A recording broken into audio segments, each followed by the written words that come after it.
दरवर्षी राखी पौर्णिमेला प्रत्येक बहीण आपल्या भावाला राखी बांधते, पण तुम्ही तुमच्या या दादाला हजारो राख्या बांधून मला जगातील सर्वात भाग्यशाली भाऊ, भाग्यशाली दादा बनवलंय. तुम्ही दिलेल्या प्रेमानं आणि माझ्यावर दाखवलेल्या विश्वासानं माझी जबाबदारी आता लाख पटीनं वाढली आहे. तुम्ही दाखवलेला विश्वास सार्थ ठरवण्यासाठी, तुम्हाला लाभ आणि त्यातून बळ देण्यासाठी तुमचा दादा तसोभर देखील कमी पडणार नाही, हा माझा वादा आहे आणि तो मी शेवटपर्यंत निभावणार. 3 महिन्यापूर्वी जेव्हा मी महायुतीच्या सरकारच्या वतीनं राज्याचा अर्थसंकल्प सादर केला, तेव्हा मी शेतकरी, कष्टकरी, युवक युवती आणि विशेषतः माझ्या लाडक्या बहिणींच्यासाठी काही महत्वाच्या योजना जाहीर केल्या. तुमचा हा दादा नुसत्या योजनांचा घोषणा करून थांबला नाही, तर त्या योजनांची अंमलबजावणी सुद्धा केली. या सर्व योजनांच्या मध्ये सगळ्यात महत्वाची योजना म्हणजे लाडकी बहीण योजना. माझ्या लाडक्या बहिणींना, मायमाऊलींना स्वतःच्या पायावर भक्कमपणे उभं करण्यासाठी आणि त्यांना स्वावलंबी बनवण्यासाठी मी अर्थमंत्री म्हणून उचललेलं हे सगळ्यात मोठं पाऊल होतं. दुर्दैवाने आमचे विरोधक लाडकी बहीण योजनेसंबंधी माझ्या मायमाऊलींच्या मनात भ्रम पसरवत आहेत. जेव्हा मी लाडकी बहीण योजना जाहीर केली तेव्हा विरोधक म्हणत होते या योजनेची अंमलबजावणी शक्य नाही.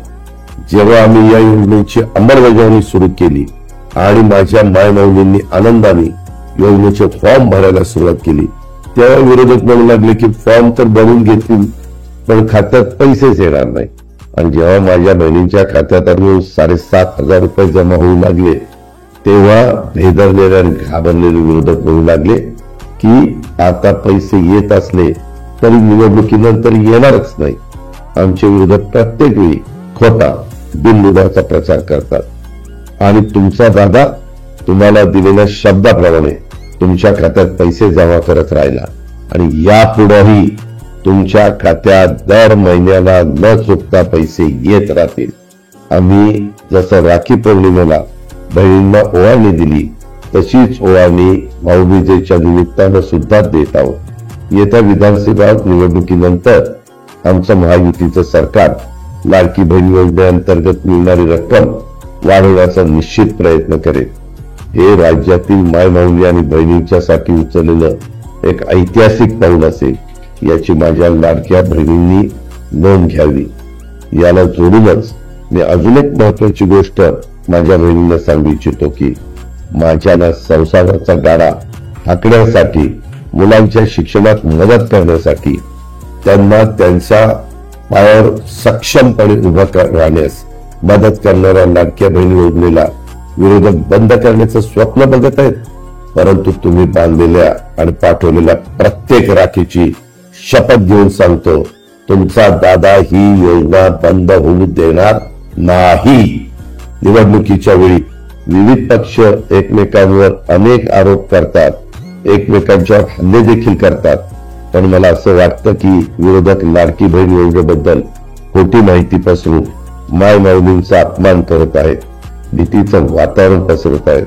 पूर्वी विरोधकांनी सांगितलं की पैसे मिळणारच नाही, आता ते म्हणत आहेत की पैसे का दिले जात आहेत. याचं उत्तर माझ्या भगिनींना द्यावं लागेल. विरोधक म्हणतात की महिलांना थेट पैसे देणं व्यर्थ आहे. त्यांना मी सांगू इच्छितो की मागच्या 2 महिन्यात मला हजारो बहिणी भेटल्या. काहींनी राखी सोबत पत्र पण पाठवलं. त्या प्रत्येक संवादात, त्यांनी लिहिलेल्या प्रत्येक पत्रात माझी भगिनी त्यांना मिळत असलेल्या रकमेतून त्या काय करणार आहेत हे मोठ्या आनंदाने सांगत होत्या, लिहित होत्या. काहींनी तर सांगितलं या पैशातून छोटासा व्यवसाय करून आपल्या कुटुंबाला समृद्ध करण्याचा प्रयत्न करणार आहोत. एका बहिणीने 2 महिन्याचे आलेले पैसे आणि त्यात आपले स्वतःचे काही पैसे जोडून एक शिलाई मशीन घेतली. ती आता तिच्या आजूबाजूच्या घरातील महिलांचं शिवणकाम करत आहे आणि त्यातून तिला बऱ्यापैकी पैसे मिळतील अशी माझी खात्री आहे. काही बहिणींनी सांगितलं की त्या या योजनेच्या पैशाचा वापर आपल्या मुलामुलींच्या शिक्षणावर, शैक्षणिक साहित्य विकत घेण्यावर करतायत. माझ्या एका भगिनीनं या पैशातून राखी पौर्णिमेच्या महिन्यात राखी बनवण्याचं साहित्य विकत घेऊन त्या राख्या बाजारात विकल्या आणि त्यातून चांगले पैसे कमवले आणि तेही हे सर्व काही मोठ्या आनंदाने मला सांगत होती. अशी हजारो उदाहरणं आम्हाला आज राज्यभर पाहायला मिळत आहेत. याचा आम्हाला सार्थ अभिमान आहे. महाराष्ट्रातील करोडो महिलांच्या स्वप्नांसाठी आणि त्यांच्या मुलामुलींच्यासाठी भविष्यासाठी लाडकी बहीण योजना एक आधार बनत आहे. याचा मला अत्यंत आनंद होत आहे.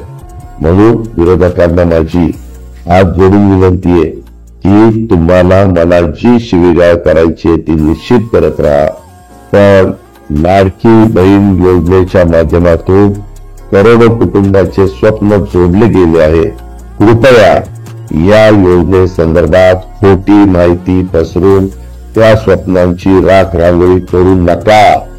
आणि मला खात्री आहे महाराष्ट्रातील माझ्या बहिणी मायमाऊली ही योजना बंद करणे तुमच्या प्रेमासाठी आणि आशीर्वादासाठी पुन्हा एकदा धन्यवाद.